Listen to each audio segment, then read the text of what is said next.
1.9. Importante ba yung clearance? Wait lang. Importante yan.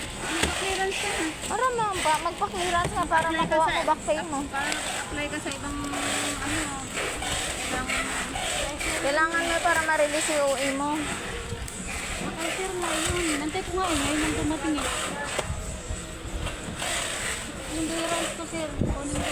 Ano? Pinapirmahan ko kayo nung last. Sabi mo, kasi matagal pa.